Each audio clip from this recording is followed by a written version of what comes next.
Bonsoir chers auditeurs et chères auditrices de notre web radio R212, Adnan Benchakroun, en sa qualité de chroniqueur de l'ODJ, partage son avis et sa réflexion avec vous dans cet article intitulé « Tribune, un ministre peut-il encore dire la vérité au Maroc ?»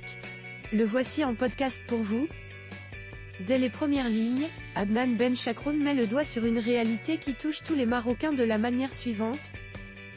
Qui pourrait reprocher à un ministre de dénoncer les hausses illégitimes des prix? La vie chère est sur toutes les lèvres au Maroc. Chaque passage au marché devient un casse-tête pour les ménages, étranglés par des prix qui s'envolent.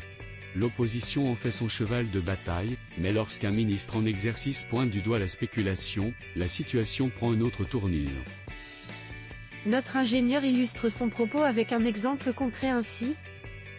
C'est précisément ce qu'a fait Nizar Baraka, secrétaire général du parti de l'Istiklal et ministre de l'équipement et de l'eau. Lors d'un meeting à Ouled Freuj, il a ouvertement dénoncé les pratiques spéculatives sur les produits alimentaires, notamment la viande rouge et le poulet. Ces mots sont tranchants, son ton sans appel, certains acteurs du marché profitent des subventions publiques sans que les consommateurs en ressentent les bénéfices. Baraka a révélé ce que beaucoup soupçonnaient, des importations subventionnées qui finissent sur le marché à des prix prohibitifs. Lors de l'Aïd al-Adha, nous avons autorisé l'importation de moutons avec une aide de 500 dirhams par tête. Pourtant, certains les ont fait entrer à 2000 dirhams pour les revendre à 4000. S'est-il indigné sous les applaudissements de son auditoire? Notre chroniqueur approfondit sa réflexion de la manière suivante. Le ministre ne s'est pas arrêté là. Il a interpellé directement les producteurs de viande rouge et de volaille, les appelant à réduire leurs marges au nom de la justice sociale.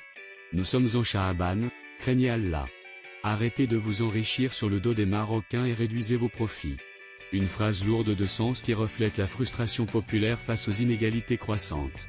Mais au-delà du coup d'éclat comme certains le pensent, une question cruciale se pose, comment un ministre peut-il critiquer une situation dont il est en partie responsable? Moins de 3 semaines auparavant, la majorité gouvernementale menée par Aziza Kanouche affichait un front uni, affirmant sa détermination à combattre l'inflation. Pourquoi cette soudaine dissonance? Adnan Benchakroun soulève ici une question cruciale. La réponse est simple, le parti de l'Istiklal a toujours été fidèle à lui-même, que ce soit au gouvernement ou dans l'opposition. Son histoire politique est marquée par une posture équilibrée entre engagement institutionnel et indépendance d'esprit.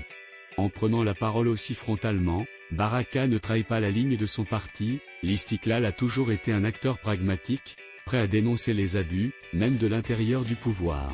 En dénonçant la spéculation et la flambée des prix, Baraka assume un positionnement clair, il défend l'intérêt des citoyens avant la solidarité gouvernementale.